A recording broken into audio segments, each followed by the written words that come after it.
Good morning, ladies and gentlemen. Welcome to the Proton Motor Power Systems PLC General Meeting. Throughout this recorded meeting, attendees will be in listen-only mode. Questions are encouraged. They can be submitted just using that Q&A tab situated on the right-hand corner of your screen. I'd now like to hand over to the management team this morning. Roman, Manfred, good morning. Thank you. Also from myself, welcome to the Proton Motor Power Systems PLC General Meeting. Our chairman, Mr. Ali Naini, is not able to attend. Normally he would open and close the meeting. That's been delegated to myself in my capacity as company secretary. I'm also a shareholder and also the finance director of the Proton Group.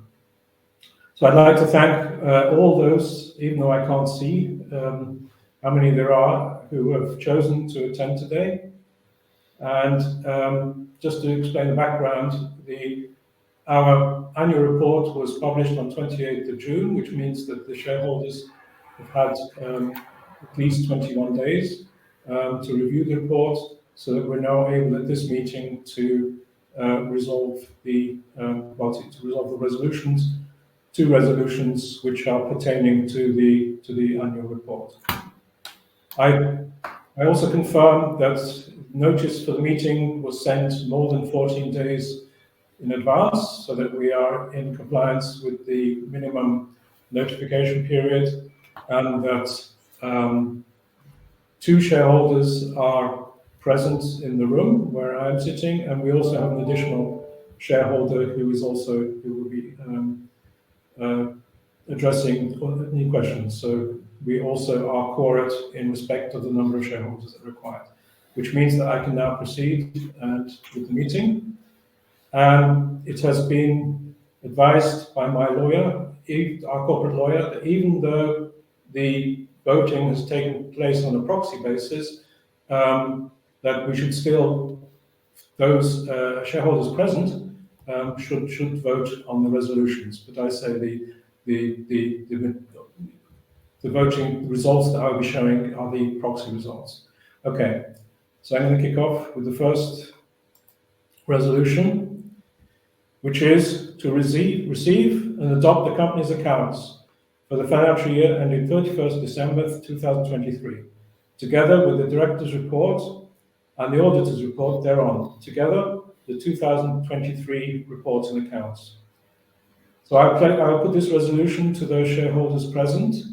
Can I ask to signify by putting up your hand whether you are for this resolution? Against? Abstentions? Right. The results of the voting physically taking place is in line with the proxy voting, which I'm now able to show you.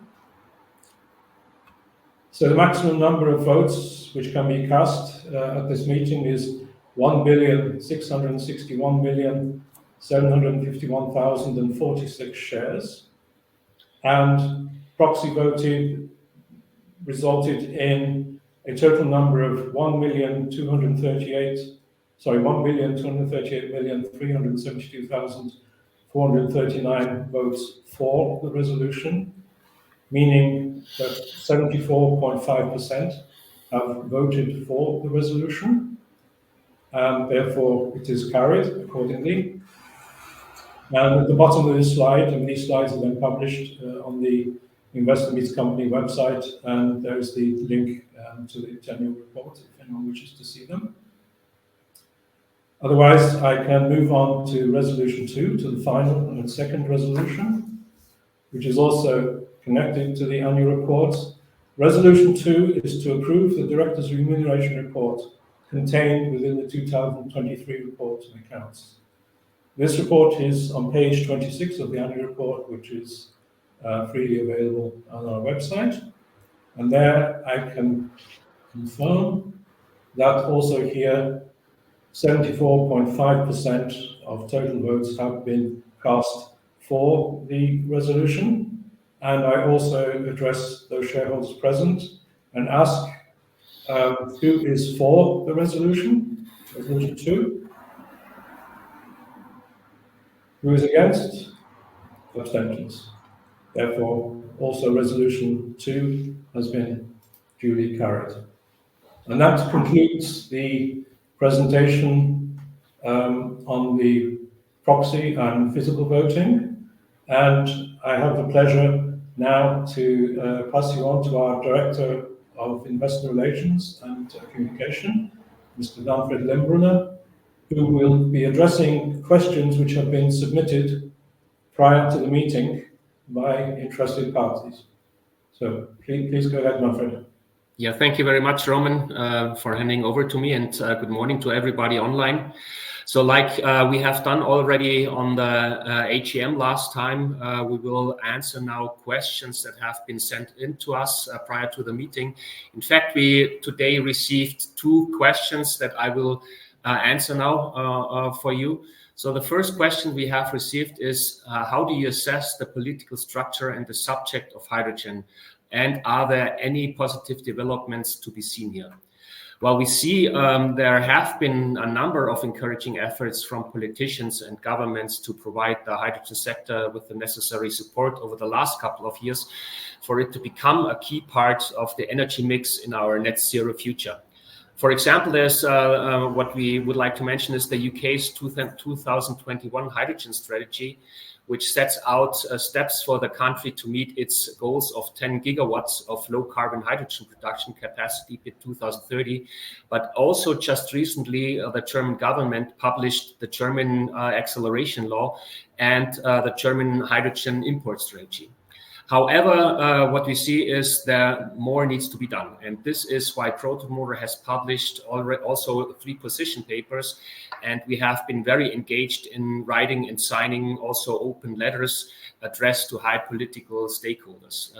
These statements and these letters of the position papers have now also been picked up, for example, from the German Hydrogen Council to foster regional hydrogen clusters. For if it's of interest for you, the position papers and letters can be shared by link and have been spread and publicized already.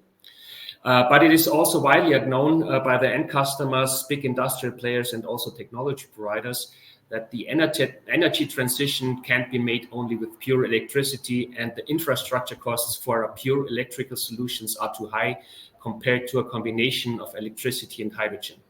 The current megatrend is still how to store and transport vast amounts of renewable energy.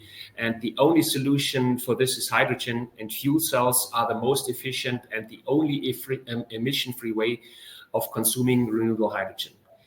Creating this necessary legislation environment to facilitate this is something that we at Proton are actively engaging, and we are continuing to engage into this and will continue to champion the need for greater governmental support. The second and the last question which we have received is, how do you assess the development of the share price over time?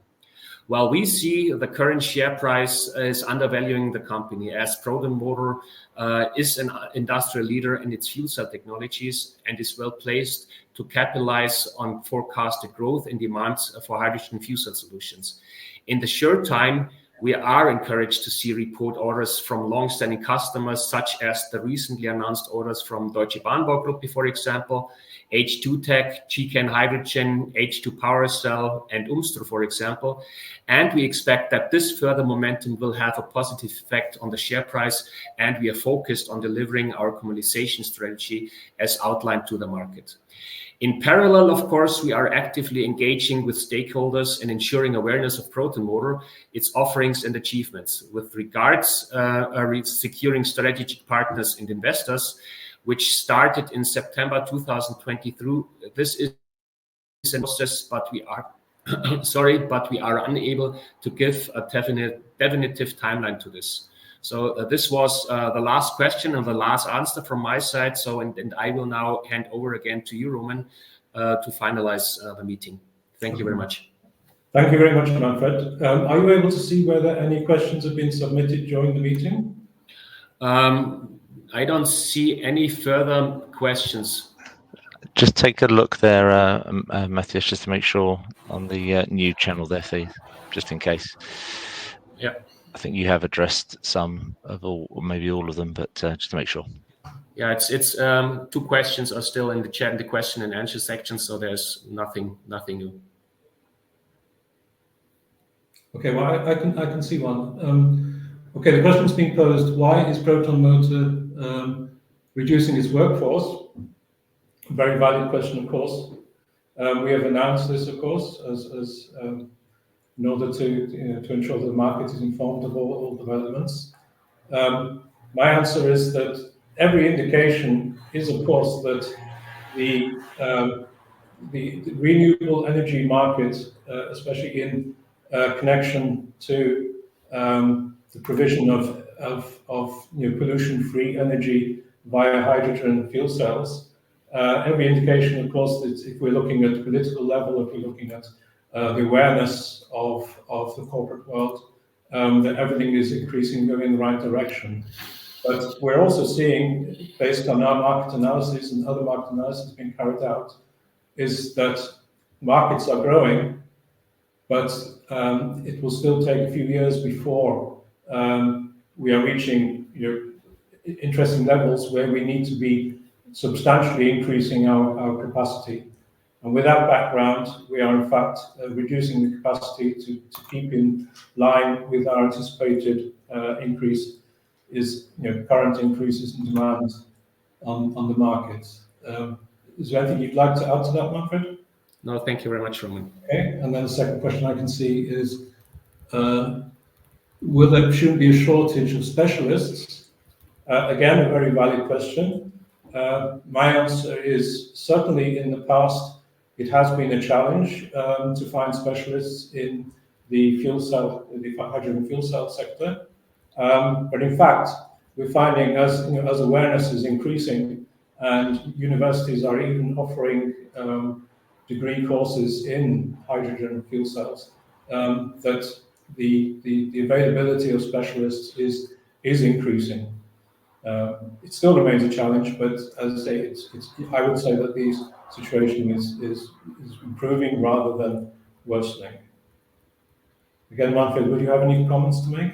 I think you answered it perfectly, Roman. Thank you very much. Okay. And then we have question 2, which I think I'd like, I suggest that Manfred, you answer this, is basically whether we should be exclusively focusing on the stationary segment. Okay, well, we are not exclusively focusing on the stationary segment. What we see is that, of course, we are addressing all of these markets, but the stationary segment currently is the segment that speeds up the most, and where we are not dependent on a few big OEMs that either push or slow down the market. So that's why we currently have a focus on the stationary sector, but it's not an exclusive focus. We see that the other markets like maritime, heavy duty will come in the future. Probably, like you also was stated in the question, is that maritime will come around 2026, 2027. So we are addressing this.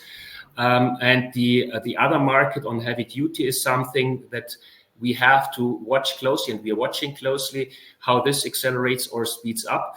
And rail sector is something that, from our point of view, will probably stay a project-driven business, at least in Germany, maybe in other countries where it will be more difficult to electrify by overhead lines. Fuel cells and hydrogen could play a role, but this is something that is still, let's say, in market development. Okay, excellent. Thank you very much, Manfred. As I can't see any further questions, and if that's the case, then we have covered all the business that has been foreseen for the general meeting. So again, I'd like to thank all of those who have made the effort, have made the choice to join us today. Thank you very much. And otherwise, I will declare the general meeting 30th of July 2024 as closed. That's great. Roman, Manfred, thank you once again for your time this morning. If I could please ask attendees not to close this session, as we'll now automatically redirect you for the opportunity to provide your feedback in order that the management team can really better understand your views and expectations. This may take a few moments to complete, but I'm sure it'll be greatly valued by the company. On behalf of the management team of Proton Motor Power Systems PLC, I'd like to thank you for attending today's general meeting, and good morning to you all.